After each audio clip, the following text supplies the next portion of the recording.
Hello guys, this is your friend Naruto Addict 2.0 and we are back with a new fanfic. Which is what if Naruto and Temari fell in love with each other and arranged to marriage part 1. And if you enjoy this fanfic then please press the like button and subscribe to my channel for more fanfic like this. And now let's start the fanfic. Temari was back in the hidden sand village and was cloud watching. Now normally she didn't do this, but since the attack on the hidden leaf village she had gained an infatuation with a boy. Anyone who looked at her behavior knew it, but they guessed it was the one she fought in the Chunin exam, Shikamaru, but they'd be wrong. Gaara was the only one who knew for sure, and only because he read her diary. Naruto Uzumaki. He murmured to himself, "You'd better not break her heart." Gaara knew that Naruto was a good guy. After all, he managed to save Gaara from himself. Temari suddenly jumped when a sand anbu appeared right above of her. "Temari, the council wishes to see you." "Me? What for?" It normally was unusual that the council would call on a genin, but she was the daughter of the now late Kazekage. "I was only told to retrieve you, so come with me." But as the anbu reached for her, Gaara's sand encased his arm and he looked to the assailant. "Do not touch her." Gaara spoke in almost a whisper to show that he was serious. "I will escort her," and with that he released the anbu, and the anbu, not ready to die, retreated. Temari was smiling at her little brother. She couldn't help but feel happy he hadn't killed anything in a while and also had become very protective of her and Kankuro. As the three walked through the halls they could feel the air get more and more intense, as if a death sentence was being issued. "Do you guys feel that?" Kankuro said as the air gave a dreaded feel, like when Gaara released his demon. "Yeah," came Gaara's monotone. As bad as it felt for the other two, all Temari could do was gulp, because she knew whatever the council wanted it had to with her. It only got worse when they entered. All the counselors themselves looked nervous. At the center of the table was the temporary head counselor acting as a substitute for the Kazekage. He was by far the oldest. Still fairly tall, he was bald, but his beard reached the floor even when standing, and his voice still held power despite the deception the years have had on him. "Temari, daughter of the Kazekage, do you know why we called you?" His booming voice demanded. She simply shook her head.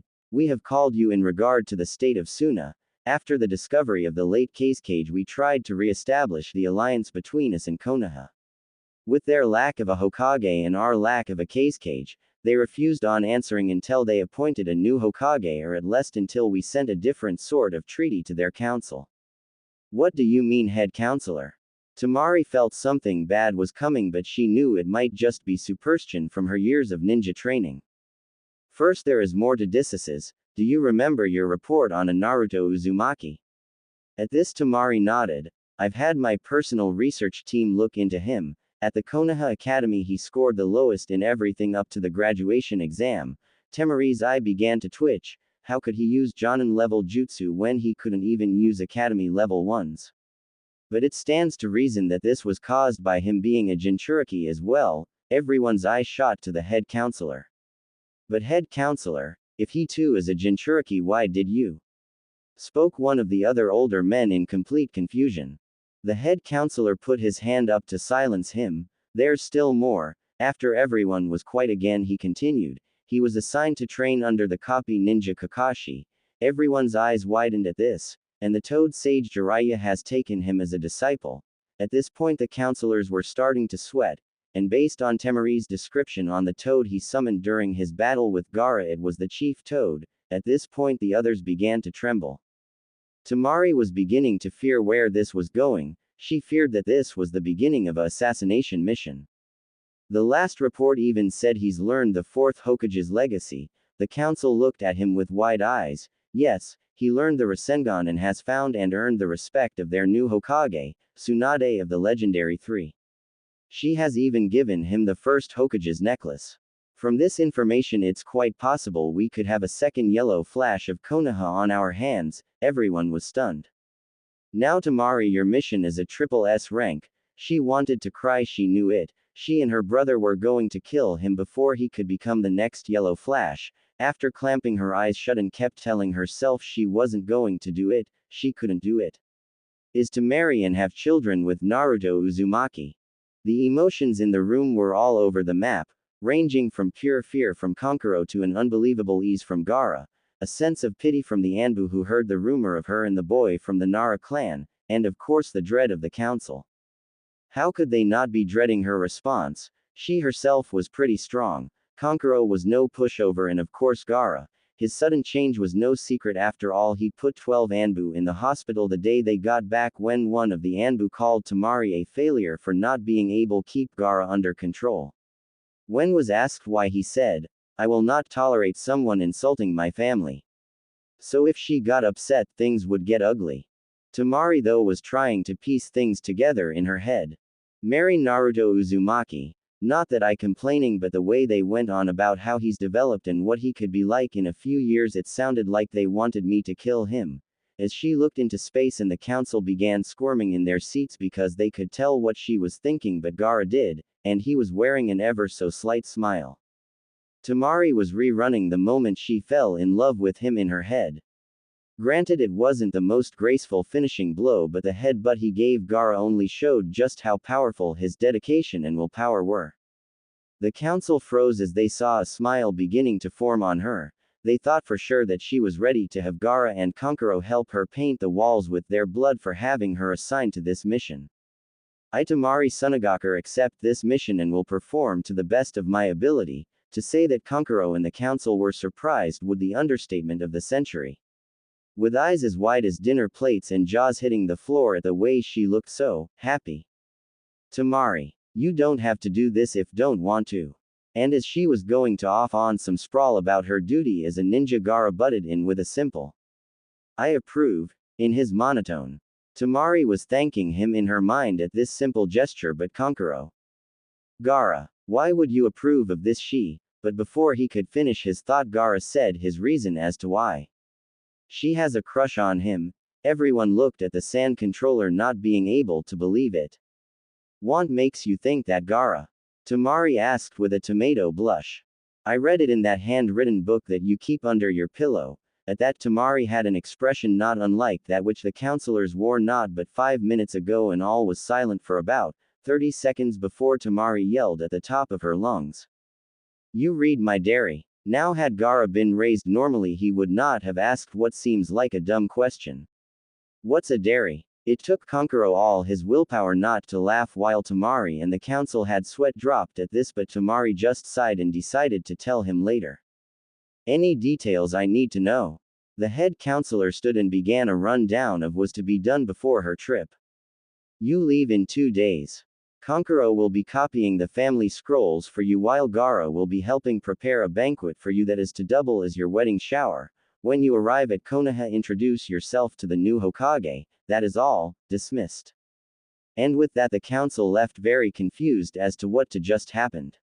The Sand siblings all went to do what they needed to. Temari headed to her room to pack, and her sensei Baki was there waiting. "I'm going to help you pack," was all he said, and 3 hours of uncomfortable silence later they were done. Then Kankuro came by and gave her several scrolls. Then she went out. She went along a street she knew well, just staring off into space. Now this was common to the people of Hidden Sand, but the look on Temari's face was not. Her eyes were glazed over with an unnaturally happy smile, with a bit of drool coming from the left corner of her mouth. The news of her triple S rank mission spread like wildfire, but the important details like the groom-to-be were not. A group of kunoichi stops her from continuing on. They were people she had gone on missions with and came to be sort of friends with her. "Wow girl, is the idea of marrying that Shikamaru guy really make you that happy?" In her current state, one would think that she had become catatonic, but that statement was enough to get her angry. "Sigh, why does everyone think I like him? 'Cause I don't. I'm happy because I'm getting married to the guy the first like, which is Naruto Uzumaki." That name could send chills through the Hidden Sand village even on the hottest day. Every sand ninja was afraid of Naruto, not because he looked or acted in a scary way, but because of what he did to Gaara even when he was in his perfect possession state. In short, Naruto was already the second most feared ninja in sand history, right behind the Yellow Flash himself. Mothers were even using Naruto in stories of what happens to bad children. So at the groom's name, the group of 8 kunoichi found themselves shacking in fear of what would happen if he came here. TTTT, that monster. Now Temari was used to people calling her brother that, and she was ordered by her father to tolerate it, but the order was only on her brother, so she would not tolerate it about her husband. In less than a second after it was said, the offender found her face had become acquainted with the pavement courtesy of her battle fan. Do not call him that, she snarled. The ones still standing now knew and just nodded their heads. I had to listen to people call Gaara that. I won't listen to people call Naruto-kun that. The eyes of the female ninja went wide so fast they looked comparable to frogs. Temari was serious. She liked him. Well, good, you got he guy you like. Must the shortest member of the kunoichi. She was about the same height as Naruto but had long black hair with her arms, legs, and stomach covered in fishnet, and the rest of her was a basic black outfit. While her response made Temari happy, everyone else stared at her with a, "Are you crazy? Look. My wedding shower is tonight, you're all welcome provided you don't make any snide comments about Naruto-kun." The girls all nodded and ran off to get Temari her gifts. Meanwhile, Achoo sniff, I must have a cold, Naruto said to no one in particular, but everyone had a bad feeling about going back to the village. Why do I feel that I should take Naruto off training? Sure, he'll need it later, but not right now. Just something's happening under our noses, thought Jiraiya. Why do I feel like smashing in skulls? Thought Tsunade. She been feeling it since the day started and Naruto kept sneezing. I wonder if I should give Naruto the talk. I doubt anyone else has, and I'm getting a weird feeling, Shuzune thought. Weird thoughts for sure, but she kept getting the idea that he needed it soon. Something big is going on, Naruto finally voiced. After hours more of walking, they finally see the great gates of Konoha. Now normally Naruto would take off running toward them the instant he saw them, but today he got a new type of forbidding. Normally he didn't care about the malice the village sent at him, and normally the guards would even try to prevent his returning. Today though would far from normal for Naruto. As soon as they neared the gate he readied himself for the usual attack, but when it didn't happen his first thought was it was because of Jiraiya and Tsunade were with him, but then he saw their smiles directed at him. The smiles weren't warm and compassionate, no, they were just as venomous as their angry glares. Hey Ba-chan, quit calling me that. Something's wrong. What do you mean? Normally the guards attack me when I come back to the village. This comment caused Tsunade to start gritting her teeth, but they were smiling, evilly. Never a good sign in a village of fools, came the voice of the old toad sage. You think something bad gonna happen? Tsunade's voice sounded calm, but she really was worried. Jiraiya simply nodded. Shuzune only felt worse in knowing that even Tonton oinked worriedly. The group's fears were only worsened when they reached the center of town, where the whole council of the Leaf Village was there to greet them, and most wearing the same evil smile as the guards. The elders stepped forward. We welcome you, Lady Tsunade, said the old man. Don't know their names. There is a matter that needs your immediate attention, said the old woman, handing over a scroll marked with triple S's all over it. Whoa, Ba-chan just got here and she already has to deal with such important stuff. Tsunade opened the scroll as if it was just another mission to be assigned, but as she read it her eyes started to widen, she clenched her jaw and began to grit her teeth. Geez, whatever it is, Ba-chan is pissed about it. Naruto hadn't seen Tsunade ever get so pissed. Even her old teammate Jiraiya was getting worried, because the last time he saw that expression was when he got caught peeking on her before she nearly killed him. What is it, Tsunade? Not saying a word, she rolled up the scroll and shoved it into him. After a minute to rub his now bruised ribs, he opened it and began to read. Much to the surprise of Naruto and Shuzune, his reaction to whatever was in the scroll was almost the same as Tsunade's. His hair spiked like his needle Jezo Jutsu and his teeth seemed to get sharper. The killing intent coming off the two Sannin was enough to make the council nearly piss themselves.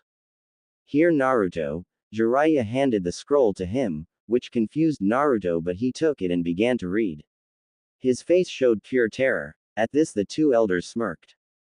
No way, screamed the orange-clad ninja as he threw the scroll with so much force that when it collided with the elderly man's head it caused him thrown back into the ground. Before anyone could do any more, Naruto took off at Shunshi level speed. The council members who voted to force this arrangement were about to go after Naruto until they heard the head of the Nara clan tell Tsunade how each person voted. They looked to their fifth Hokage and she was wearing an evil grin and cracking her knuckles. They all called to Jiraiya for help. Hey Tsunade, go easy. This caused her to give him her evil glare and the council to sigh until he finished his sentence, because I want to wipe the floor with their faces, he said, cracking his own knuckles. That day was forever known as the cry of 1,000 tortured souls. The two Sannin were walking toward Naruto's house knowing he probably locked himself inside. But on the way Jiraiya began to really think things over and sighed when he came to a very hard decision. Tsunade, we should have Naruto at least consider the offer. She turned her head towards him so fast if she didn't stop the movement she would have looked like she was trying to be an owl. What? Think about it, I've told you about the kid's love life. Yeah, you did. He likes a girl named Sakura. So why should he consider it? Even after he saved her from the Shukaku, she believed it was Sasuke who saved her. She was about to argue but was cut off. She always hits when he tries to be nice to her, which is all the time. She calls him names, and is obsessed with the last Uchiha, so no matter what he does she has not and will not give him the love he wants, hell. The love he deserves. Tsunade fell silent. If all that was true then Naruto really should at least consider it, she thought for a while longer while they walked. Hey Jiraiya. Yes. What do you think of a vacation? ESSH. One day here and you're already want a vacation. Not me, you perverted baka. Naruto, this only got a raised eyebrow from Jiraiya. If he's to consider this seriously he'll need to free of any distraction or the influence of the villagers. Jiraiya nodded his agreement. When they finally arrived, they snuck in knowing Naruto was probably scared shitless by the idea of the marriage to Temari, but packing to run away was overkill. Naruto, now planning to run away, would normally piss off most of the people he knew. He slowly began to turn around thinking it was Sakura planning to slug him for trying to ruin her chance to get his off her back. He was strangely relieved to his Ba-chan. Listen, I understand you being scared at the council trying to force this on you, but Jiraiya and I have decided that you should take some time and consider this. What? Naruto, please calm yourself and listen. Naruto did as he was asked to before Tsunade continued. I've heard all about Sakura and everything you always overlook in your infatuation with her. Naruto scrunched up his face in anger. How she hits you over nothing, calls you names, her obsession with the Uchiha kid, her lack of gratitude for when you saved her life, and her refusal of your love for her, you more than earned it. At this point you deserve it. Naruto was now staring out into space at the speech. Well, good thing you're packing, you'll be gone for 2 weeks. She put 2 of her fingers up for added affect. Huh, what? Tsunade sighed at this. I'm giving you a 2-week vacation starting tomorrow, and here. She then hands him a pile of bills. What's this for? For the money me and Jiraiya took from you and a lot more, because if you decide to take the mission I want you to get her a gift. Naruto nodded. Hey Tsunade ne-san. Tsunade snapped in his direction with a loving gaze. Yes. Sai, could I leave tonight? Her smile faltered but nodded. 15 minutes later. Konoha Gates. Naruto gave his surrogate mother and sister a hug each, as well had the normal spat with his surrogate grandfather, then walked off. What's wrong, Tsunade? You should know better than anyone, you old perv. The 3 members of Naruto's family stood there for a while longer before turning into the village. Hey Tsunade. Yes. Want to make some hell for the holes? Tsunade smiled knowing what Jiraiya had planned. Back to Naruto. Sai, what did I see in Sakura? I mean, how did manage not to see all that for so long? How could I be even that stupid? Because right before the emo Tem showed up she was the first to show you friendship and you just clung to it. What? That's it. Yep, sorry. It's not your fault. I was being stupid. Everyone wants the stupid Uchiha just because of a bloodline. Want me to give you a bloodline? You can do that. Naruto was glad that he learned to speak in his head, cause if anyone had walked past him they would think he was nuts. Yeah, you see, I feel kind of bad for you, so I'll give one better than the Uchiha. It'll be ready by tomorrow. Anything I should know? Yeah, since I'm giving you a bloodline, I have to remake your entire body from scratch.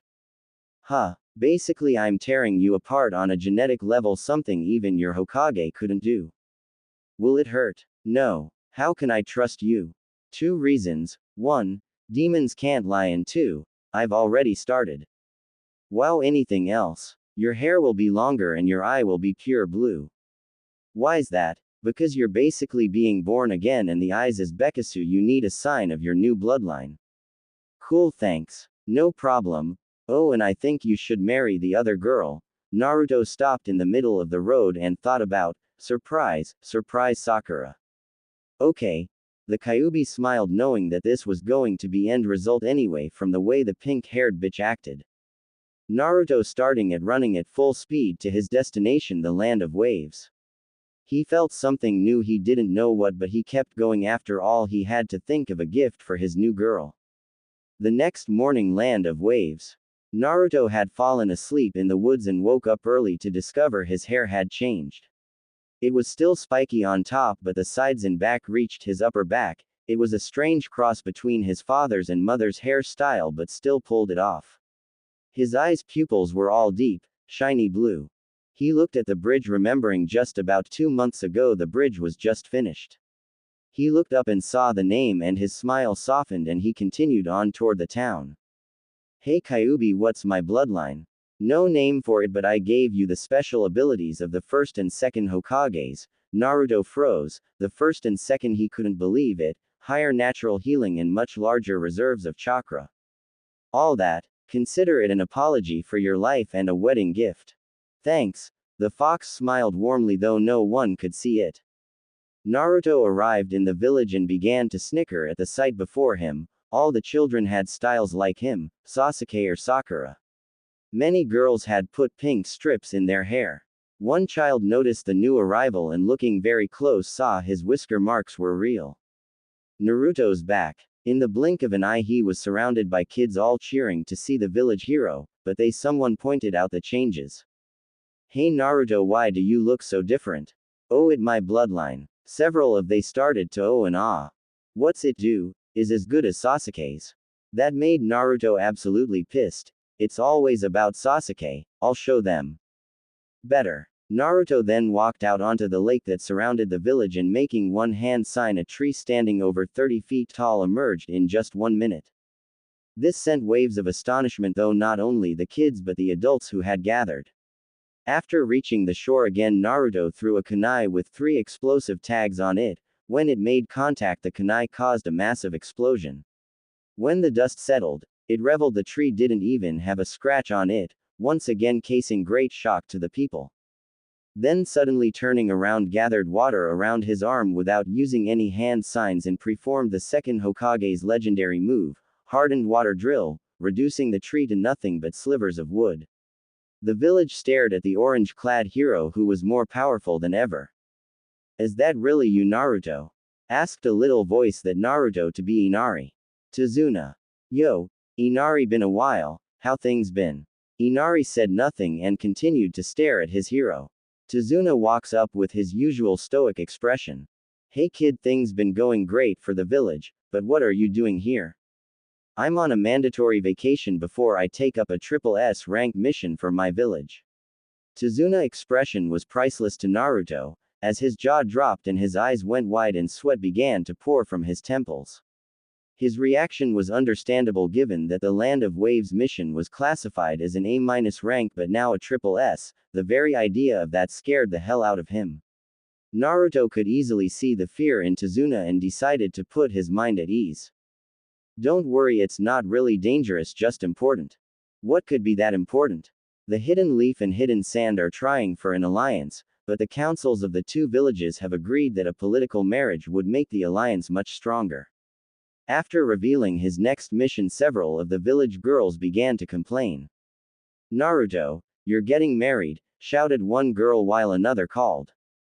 That's no fair. I wanted to marry Naruto. Several other similar cries made Naruto give a small smile.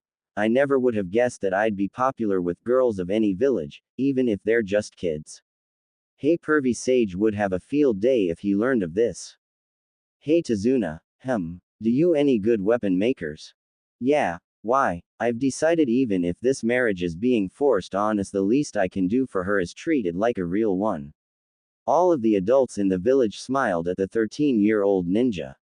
He was being serious to a girl he was being forced to marry. That sort of commitment was rare these days, so they could only hold more respect for his decision.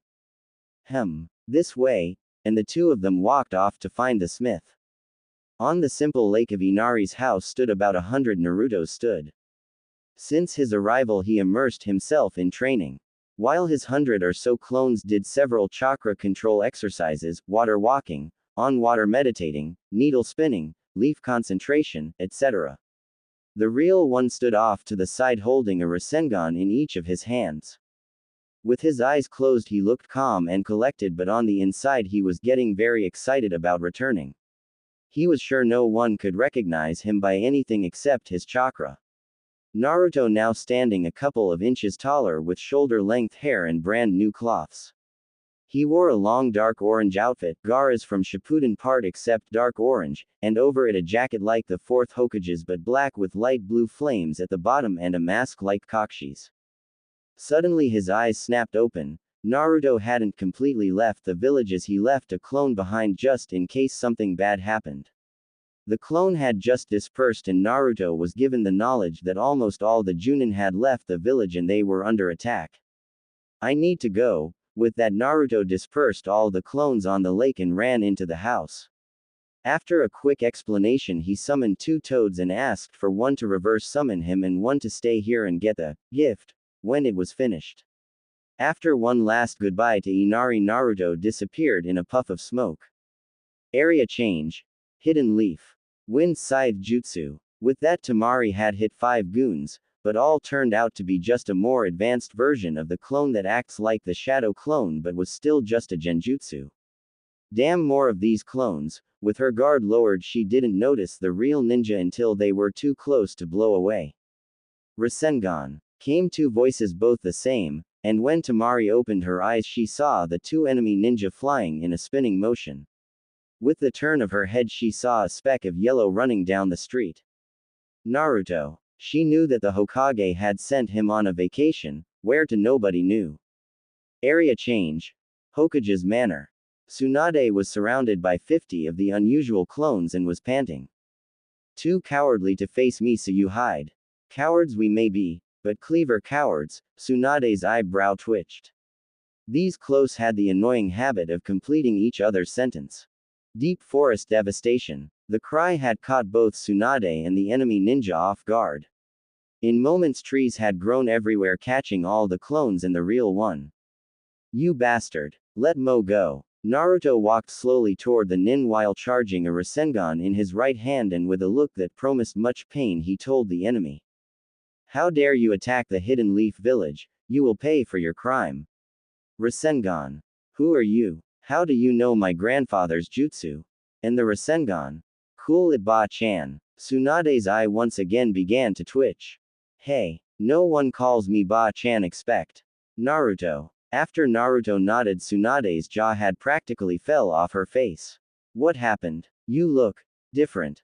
Naruto gave her a double-eye smile. Let's talk in your office. After all, what I have to say is S-ranks assert. Tsunade nodded her understanding and got up. After entering Tsunade's office she put security seals and sat down ready to hear Naruto's explanation. Well, after I left I thought about what you said, and decided that you are right and moved on. The Kyuubi gave me a bloodline. I've decided to marry Temari, but I want to wait until her gift is ready. Tsunade sat and listened carefully but was a little wary of the idea of Naruto having a bloodline. Naruto, when did you get this bloodline? Before I got to my Vactian spot. Why? Sigh, then news of your bloodline must have reached the council by now. I see. Area change. Konoha council room. The demon brat has gained a bloodline ability. Shouted a worried civilian member. What should we do about him? He's now more dangerous than ever. Shouted another. All of the civilians were worried, but all of the shinobi were thinking of how to use this as an advantage over other villages, and it was Danzo who finally called out an idea. I believe we should put the Clan Restoration Act into play. This enraged the civilian members. What? How can you suggest such a thing, Danzo? The boy has strong loyalty to this village, and according to what my informants told me, there's a reason that keeps calling the Hokage Ba-chan, as his bloodline gives him the well-known wood-style jutsu. After some murmuring, one called for a vote and they began their decision. Naruto was in a bad mood. First he had to return early, then there was the commotion in Tsunade's office, and now a summons from the Leafs Council. Flashback jutsu. Lady Tsunade, did you hear there's some guy who not registered in our archives who's still wearing our symbol? The pink hair annoyance was silenced by the sight of the ninja that now had half of Konoha worried. What's he doing here? He is one ours, his profile just hasn't been updated yet. This caused a look of understanding to come from both Sakura and Ino, who was right behind her pink-haired companion. They both took the time to take in his features and they both found themselves drooling. Tsunade though thought he looked like an odd cross between Kakashi and a shorter-haired version of Jiraiya. After a couple of once-overs by Ino, she decided to put on the charm.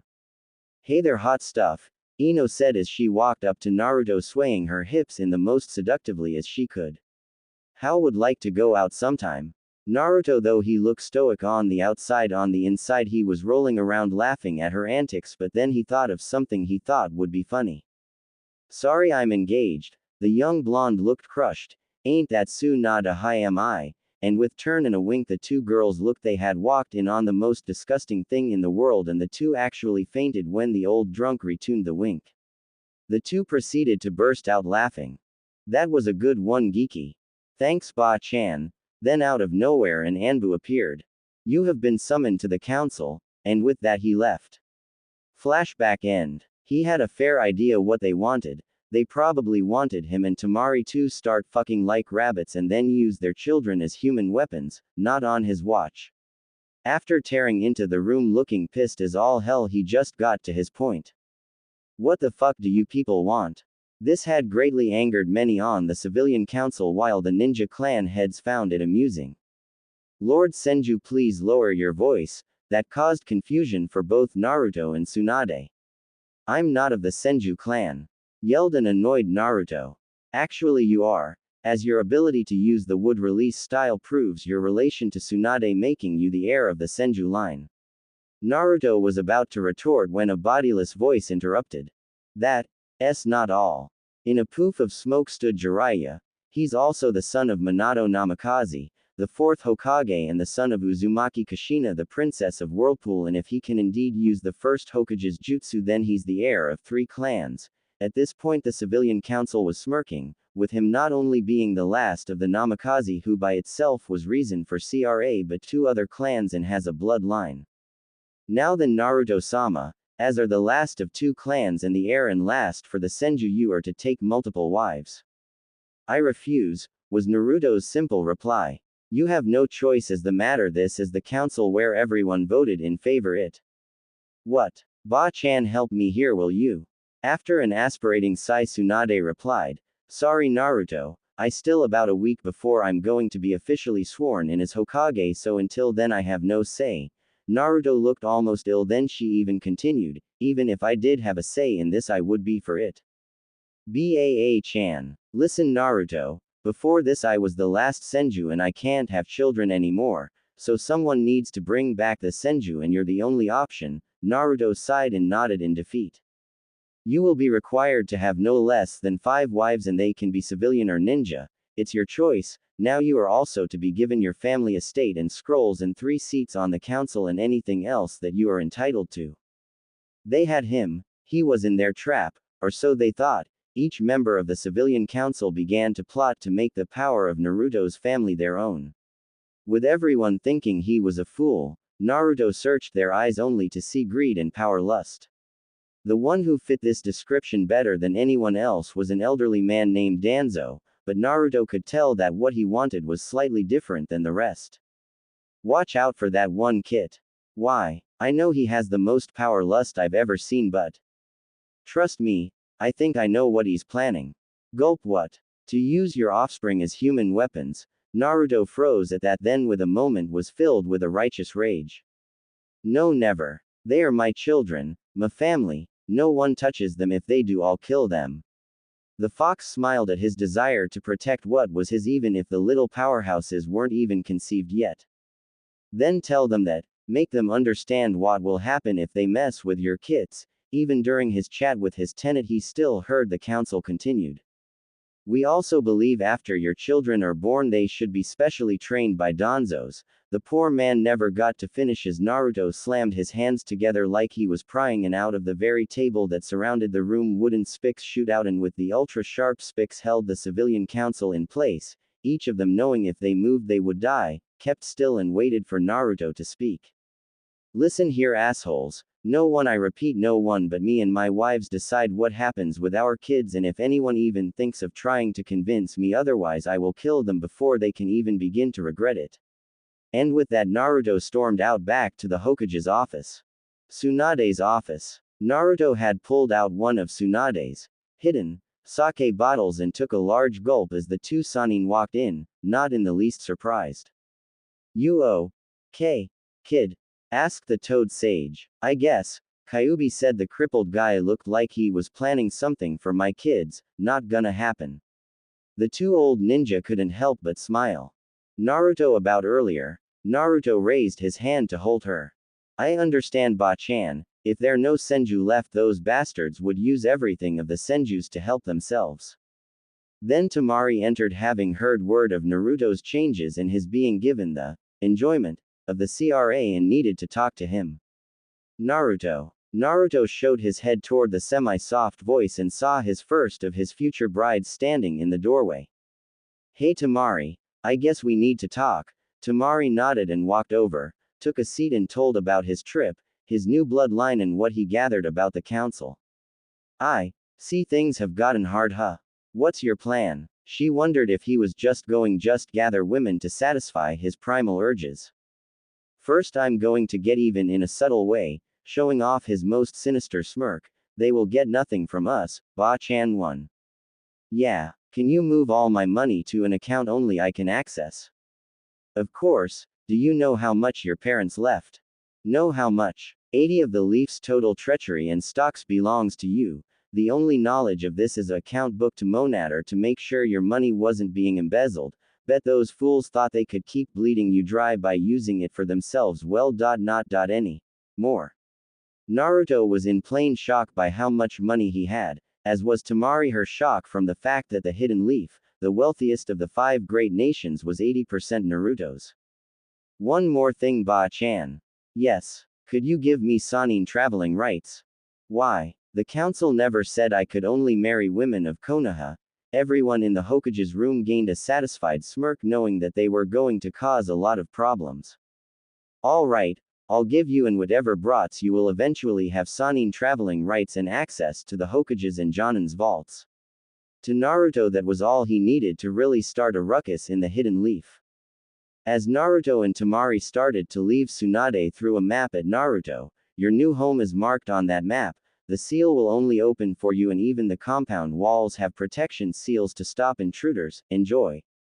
The walk to their new home was quite the whole way, but this because Naruto was talking with Kyuubi.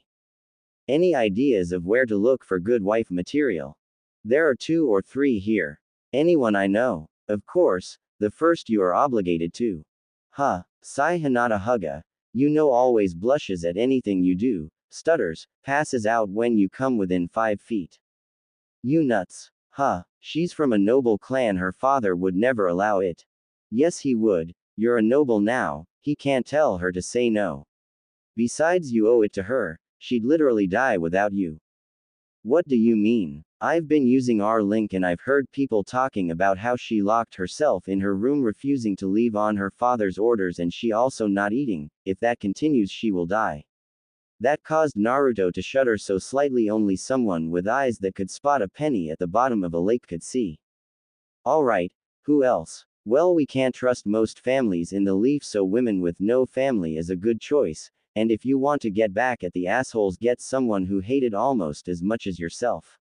Naruto thought about for a minute. Who has hated almost as much as me? The only person I can think of is. Hey, you can't mean her, can you? Yes. She was the snake bastard student, has no family, and let's face it, we both know she's lonely and the old farts would lose their minds if she was chosen to help build your father's clan. The fox finished with a giggle. Fine, fine, the last one. I think Shizune would be good to help with the Senju clan. Yuck. What's with that reaction? She's like an older sister to me. She's the only one which could really help with the Senju as she is the student of one and she's the only one would treat the clan the right way. Lazily sold, I'm not giving those bastards have even a glint of hope of getting their grimy hands on my clans. Good. Now talk to that girl, she looks a little uneasy. Naruto looked at Temari and it was true, she did look something was bothering her. At first he tried to say something, but after 2 or 3 failed attempts he put his hand on her shoulder, causing her to freeze and look at him. His now all blue eye kept her from turning away. Sorry about all of this, I didn't know anything like this was going to happen. She turned around and hugged him without warning, nuzzling into his neck and kept whispering, "It's okay, and not your fault." Naruto wrapped his arms around her and led her to their new home from the outside walls. It looked small. It was practically wedged in between the Hyuga compound and the home of some rich guy fro the council. The door had a strange pattern on it. Naruto managed to piece together the idea that it was a blood seal. With the bite of his finger he wiped his blood on it. A moment later the doors swung open. Naruto and Temari were speechless. From the outside it looked tiny, but the inside was easily twice the size of the Uchiha compound. Temari was sputter some nonsense while Naruto figured it out.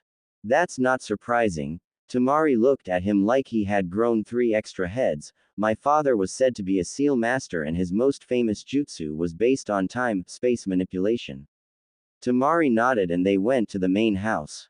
Temari, Naruto inquired after they get situated. Yes, Naruto-kun. The new suffix caught Naruto off guard for only a moment before he continued. I've been talking to Kyuubi and know who else I'm going to ask before we head to the sand village to inform them of the changes. Temari smiled. She had missed the sand already and wanted to see her brothers. Who did you chose? She asked a little wary as her mind wandered back to the Chunin exam when a pink hair bitch of teammate hit him for no reason and began to pray that he didn't chose her. Hinata Hyuga, Anko Mitarashi, and Shizune. Why them? Hinata would die without me literally. Anko is hated in the village almost as much as me, and Shizune was the student of an actual Senju. After I proposed to them, we'll head to sand, okay? Yeah, let's go. With that they both headed out ready to start their journey. Engagements and honeymoons. Naruto and Temari walked out of the Namikaze estate just as Neji went flying out a window and crashes into the ground. Neji, what happened to you? Lady Hinata, speak to Lord Hiashi. Naruto and Temari walk into the Hyuga estate main building, see a very worn out clan head. Hey Hiashi, what's the matter? Now while most of the Hyuga clan would have been offended, he wasn't. He knew how familiar Naruto was with people and he hoped that Naruto being here would help with the Hyuga clans. Little problem. Ah, Naruto, good timing, we need your help. Huh, what wrong? It's Hinata. Since the news of your engagement to the sand girl, she's hidden herself in her room refusing to eat. Not only that, whenever someone tries to make her feel better they suffer consequences. The whole branch family has tried and all have ended up like Neji, as well as half of main branch, myself included. The one who got the worst was a fool who started off by calling you the demon child, and Hinata completely mangled his chakra network, broke his ribs and both arm, along with giving him a large concussion, and he is still in the coma she put him in. Naruto and Temari stared at him for a minute until Naruto fell over laughing. I'll be back, said Naruto as he walked off to Hinata's room. I still can't believe that little shy girl did all that, said Temari trying to image it. Hell, have no fury like a woman scorned, said Hiashi with a very dead expression. Especially when it looks like they just made a new jutsu which by looks alone could be named 640 palms. That got Temari laughing. Hinata's room. Knock knock knock. Hinata. Open up, it's me Naruto. At the mention of it being Naruto she opened her door, but only a crack. She could tell even with his new appearance that it was indeed Naruto. Hey Hinata, can we talk? She nodded. You see, some stuff, happened and I've got a bloodline now, so the council its wisdom decided to put me under the CRA, and I was wondering. Hinata's eyes widened at where this conversation was going. Would you marry M? Walk. Naruto didn't even finish as he was tackled with a hug right through a wall, leaving a rather big hole. After trying to figure out what mountain hit him, he looked down to see a tangled blue mess holding onto him, and her face showed the lack of substance and fatigue.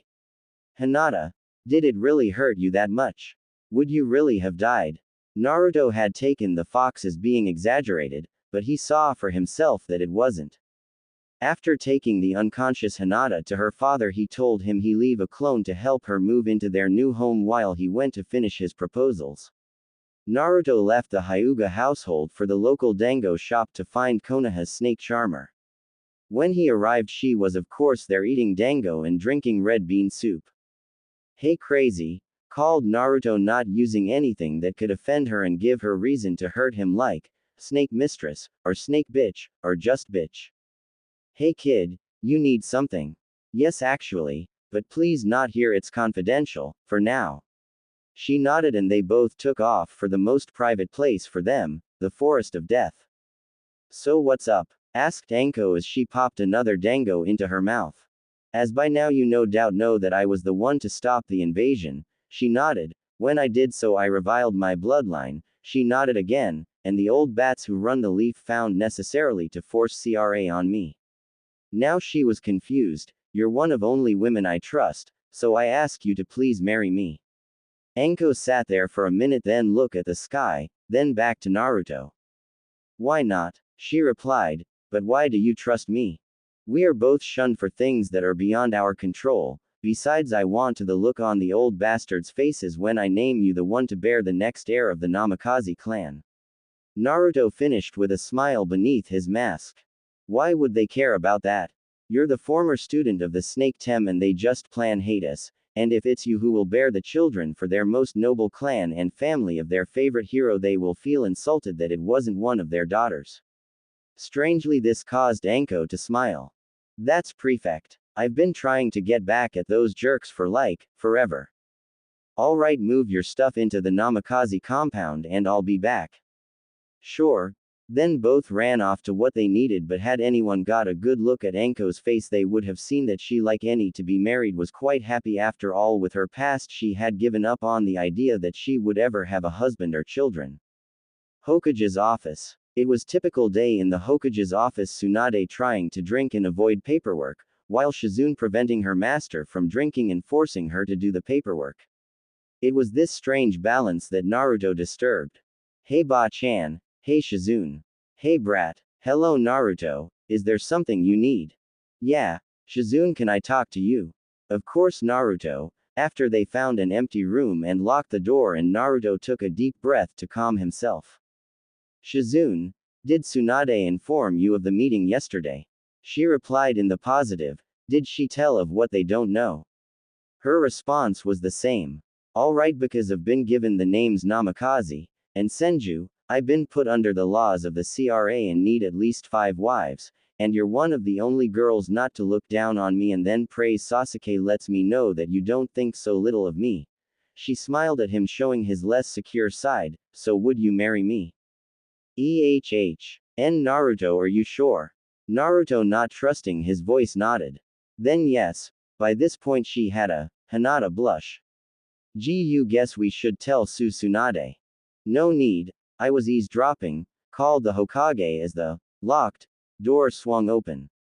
She held a bottle of sake and 3 cups. "This calls for a celebration." The 2 victims each gave her a nasty glare. "Lady Tsunade, you should not be listening on other people," yelled a red-faced Shizune. "Why not? I knew what was going on anyway." "How's that?" asked the 2 in sync. "Simple, starts to fill the cups. The list of people who have been nice enough to him to be even considered for marriage is pathetically short." She finished with a sad smile. "But enough of that, let's drink." "Lady Tsunade, Naruto is still too young. Please, he has been an adult since he received the leaf headband, you should know that, so quit stalling, and let's drink."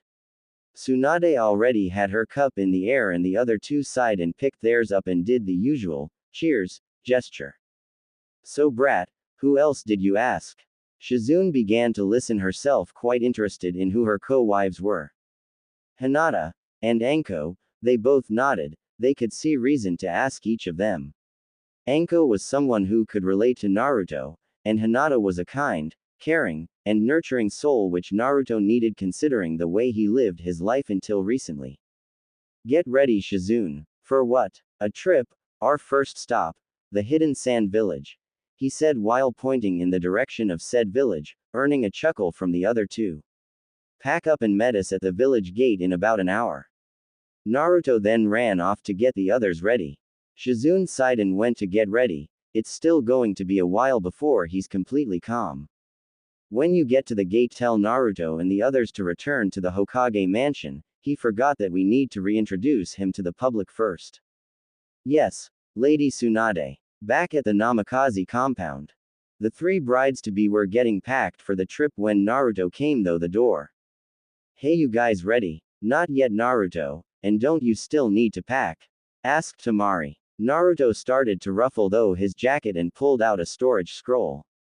Nah, I've got everything sealed in here. They all nodded and pulled out their own storage scrolls and sealed their possessions into them. Can't believe I never thought of that before, said Anko as she rubbed the back of her head. The other giggled slightly. Hinata walked up to Naruto doing her usual gesture with her index fingers. She was about to speak but Naruto beat her to the punch. Hinata stopped that. He grabbed her hands and put them at her sides. There's no need to be so nervous in front of your future husband, and would the three of you sit down because we need to talk before we head off. The three did as they were asked. What's up? You want to talk about sleeping arrangements? Asked Anko, which in turn caused a red-faced Hinata and Temari. Not that there are details that are regarded as S-rank secrets that you three have the right to know before you decide to actually marry me.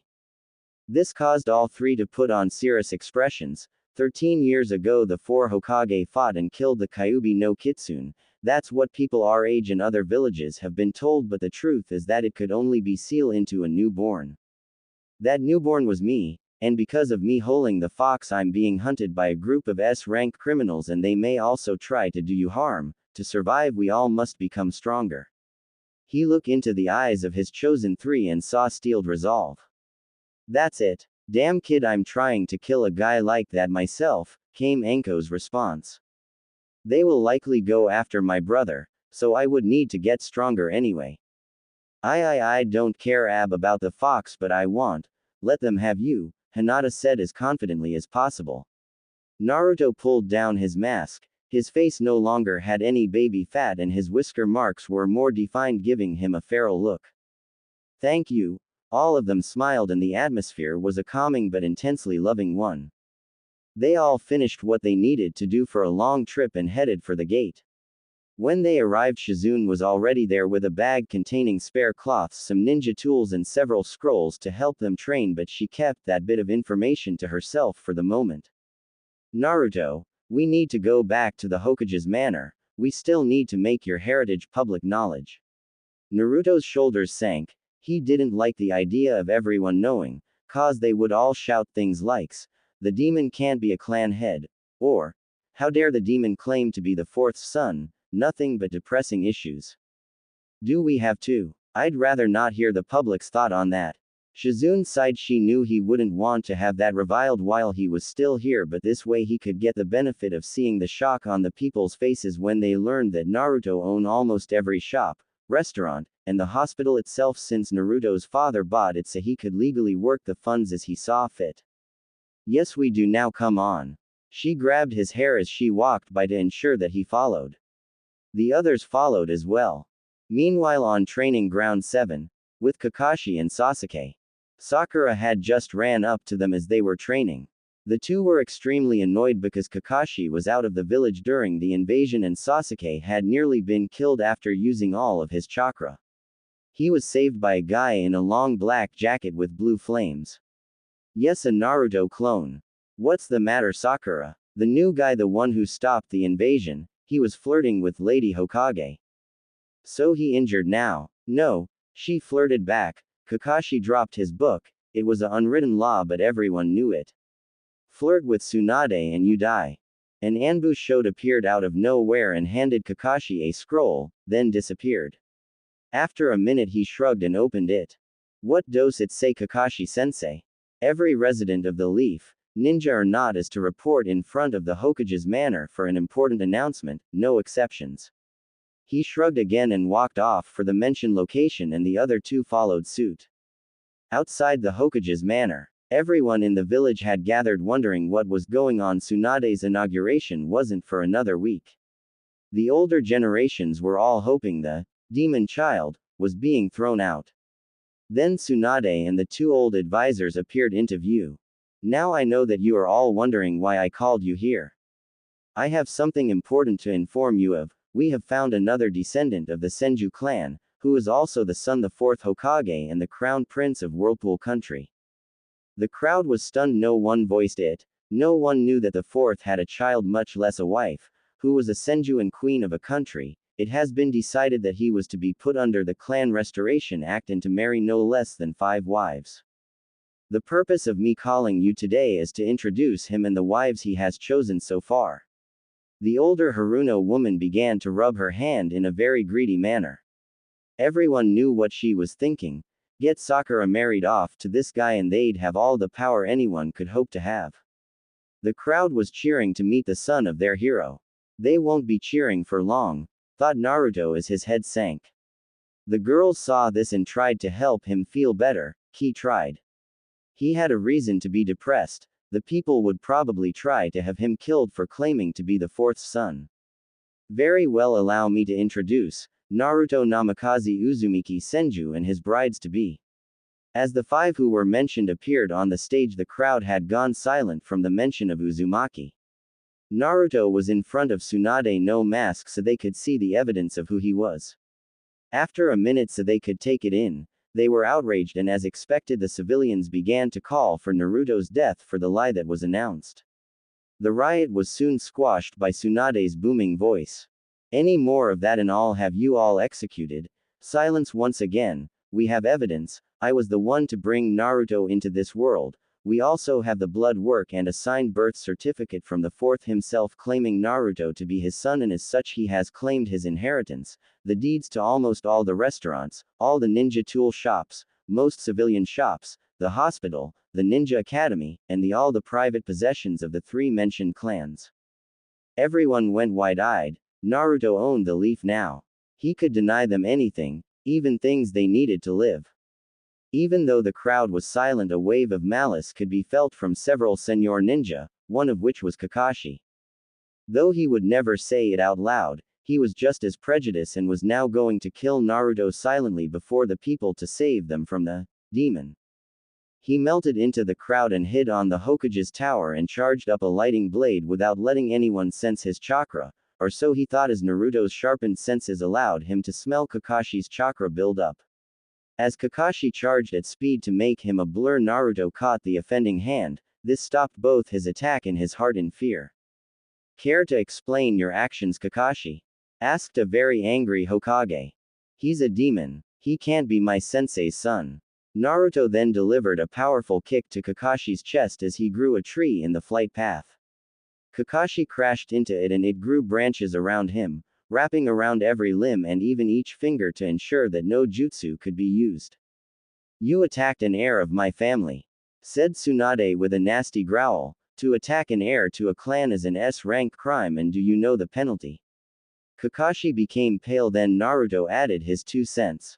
For traitors there is only death, Hitaki. It was said with so much venom that it sent chills through the village. You can't kill him, came the smug voice of Sasuke. He needs to train me in the use of my Sharingan, so back off, dope. He said with a large smile as if he just got Kakashi off the hook. Well, Uchiha, what he did is an S-rank offense, and trying to stop his punishment makes you an accomplice, and therefore, you die too. Naruto's tone became sickeningly sweet at the last part, which made Sasuke a little nervous. How dare you threaten me, weakling? Sasuke said as he sent a fireball at Naruto and began to chuckle as he thought that he burned the only one who pushed him alive. His little delusion was crushed when he saw Naruto standing where he was before, completely unfazed.